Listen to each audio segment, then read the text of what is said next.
Hi hello అండి.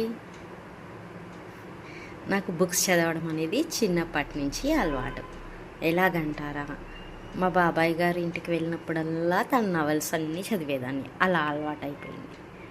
ఇంకా music and paper అంటారా, మా నాన్నగారు డైలీ ఎర్లీ మార్నింగ్ 5 to 6 మధ్యలో లేచి ఘంటసాల గారి పాటలతో పేపర్ చదువుతూ డే స్టార్ట్ చేసేవాళ్ళు.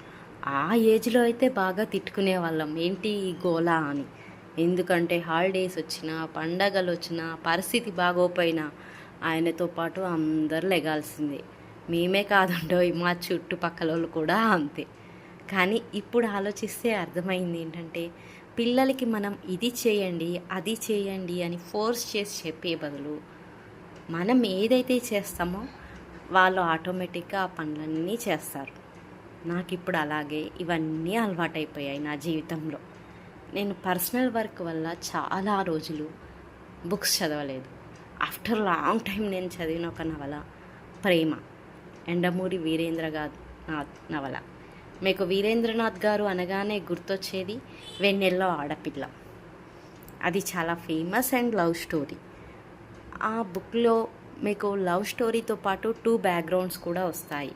అదే వీరేంద్రనాథ్ గారి స్టైల్ అనమాట. ఏంటంటే చెస్ గేమ్ ఛాంపియన్ హీరో వచ్చేసి చెస్ బ్యాక్గ్రౌండ్తో పాటు మనకి టెలిఫోన్ డిపార్ట్మెంట్ బ్యాక్గ్రౌండ్ కూడా నడుస్తూ ఉంటుంది. ఈ లవ్ స్టోరీలో కూడా సేమ్ మనకంతే, ప్రేమ నవల్లో కూడా సేమ్ మనకంతే. 2 బ్యాక్గ్రౌండ్స్ ఏంటంటే, ఒకటి వచ్చేసి ఆంథ్రోపాలజీ సబ్జెక్ట్, హీరోయిన్ వచ్చేసి వేద సంహిత. సంహిత అంటే వేదంలో భాగమని అర్థం. ఆమె ఆంథ్రోపాలజీ సబ్జెక్ట్లో రీసెర్చ్ చేస్తూ ఉంటుంది. ఆ సబ్జెక్ట్ బ్యాక్గ్రౌండ్తో పాటు ఇంకొకటి వచ్చేసి అపాచీస్ అనేవాళ్ళు ఒక తెగ. ఆ తెగకి లీడరే మన హీరో అభి. ఈ నవల చదివిన అందరూ అభిషేక్తో లవ్లో పడిపోతారు. ఆ క్యారెక్టర్ అంత అందంగా డిజైన్ చేశారు. ఓకేనా. ఈ లవ్ స్టోరీ బ్యాక్గ్రౌండ్ అంతా మనకి ఒక మంచి అందమైన పల్లెటూరులో నడుస్తుంది. ఆ పల్లెటూరు బ్యాక్గ్రౌండ్ చదివిన వాళ్ళు ఎవరైతే విలేజెస్ చూడలేదో కంపల్సరీ ఒక్కసారైనా విలేజ్కి వెళ్ళాలి అని అనిపిస్తుంది. ఇంకొక క్యారెక్టర్ వచ్చేసి సోమయాజి గారు. మనం అనుకుంటాము అంటే మన నాలెడ్జ్ అంతా కూడా చదువు, బుక్స్, జాబు వీటి వల్ల వచ్చింది. కానీ పల్లెటూరులో ఉండే పర్సన్స్కి ఎలా నాలెడ్జ్ వస్తుందా అనుకుంటాం కదా. ఆ నాలెడ్జ్ మాత్రం వాళ్ళకి అనుభవంతోనే వస్తుంది. అలాంటి ఒక క్యారెక్టరే సోమయాజి గారు. ఇంకా ఈ నావల్లో నాకు నచ్చిన కొన్ని లైన్స్ మీకోసం. ఫస్ట్లోనే ఒక క్వశ్చన్ వేస్తారు, ఏంటి అనంటే, కేవలం బాధలు లేకపోవడమే ఆనందమా అని. నిజమే కదా. బాధలు లేకపోతే మనం సంతోషంగా ఉన్నట్టేనా, లేకపోతే సంతోషంగా ఉంటే సంతోషంగా ఉన్నట్టేనా? నాకు కూడా ఈ లైన్ దగ్గర ఒకసారి ఆగిపోయాను. నెక్స్ట్ ఇంకొకటి, హీరోయిన్ ఒక క్వశ్చన్ అడుగుతుంది, అసలు ఈ పాటలు ఎందుకు పాడతారు పని చేసుకుంటూ అనేసి. అప్పుడు చెప్తారు, శ్రమని మర్చిపోవడానికి అని. అందుకేనేమో ఆడుతూ పాడుతూ పని చేస్తుంటే అనే పాట వచ్చింది. ఇంకోటి, హీరో ఫస్ట్ ఇంట్రడక్షన్లో ఫస్ట్ సారి చూసినప్పుడు ఒక పోయిట్రీ ఉంటుంది. కవిత్వం నచ్చిన ప్రతి ఒక్కళ్ళు ఆ పేజీ దగ్గర ఆగిపోతారు. ప్రేమ గురించి చెప్తూ ఎక్కడ మనిషి నమ్మకాన్ని కోల్పోతాడో అక్కడే ప్రేమను కూడా కోల్పోతారంటారు. నిజమే కదా. ప్రేమ అంటేనే నమ్మకం. అంటే మనం ఇష్టపడ్డ వ్యక్తి మనం లేనప్పుడు కూడా మన గురించి ఆలోచిస్తుంటారు, సంతోషపడతారు, బాధపడతారు. ఇవన్నీనే కదా ప్రేమ.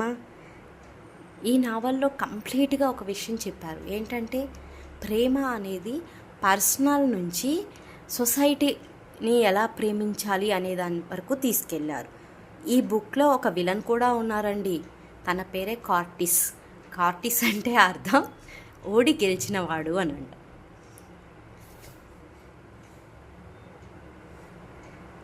లాస్ట్లో కూడా ఎండింగ్లో కూడా వీరేంద్రనాథ్ గారు ఒక ట్విస్ట్ పెడతారు ఇప్పుడు నావెల్లో. అదేంటంటే, హీరో వెళ్ళిపోతుంటే హీరోయిన్ అంటుంది, వెళ్ళి వస్తాను అని. అప్పుడు హీరో అంటాడు, చాలా ప్రయాణం ఉంది కదా అని. ఎంత ప్రయాణం ఉన్నా కూడా వస్తారన్న ఆశ చాలు కదా. నిజమే అనుకుంటా. ప్రేమించిన వాళ్ళ కోసం మనం జీవితాంతం ఎన్నిసార్లు తిరిగి వచ్చినా ఒక అవకాశం ఇస్తావేమో అని అనిపించింది నాకైతే. ఇంకా లాస్ట్ పేజీలో వేద సంహిత మెడ మీద ఒక మచ్చ ఉంటుంది. ఆ మచ్చ ఏంటి అని అడుగుతారు. అప్పుడు తను ఏమీ చెప్పదు, ఏం చెప్పాలా అని ఆలోచిస్తూ ఉంటుంది. ఎందుకు అనంటే అది తాగొచ్చిన భర్త తోసేస్తే పడిన కత్తిపీట ఘాటు అని నిజం చెప్పే ధైర్యం ఉందా? లేదు. అదే ఆంథ్రోపాలజీ. ఇంకా నిజం చెప్పాలి అంటే ఇంకా ఎన్ని యుగాలు దాటాలో, ఎన్ని సంవత్సరాలు చూడాలో మనం. నాకైతే ఈ నవల వేరొక ప్రపంచంలోకి తీసుకెళ్ళిందండి. మీకు కూడా తప్పకుండా నచ్చుతుంది. ఒకవేళ ఆల్రెడీ చదివేసిన వాళ్ళనుకోండి, కామెంట్ చేయండి మీకు ఎలా అనిపించిందో. చదవలేదనుకోండి, ఆన్లైన్లో ఆర్డర్ పెట్టేసుకోండి.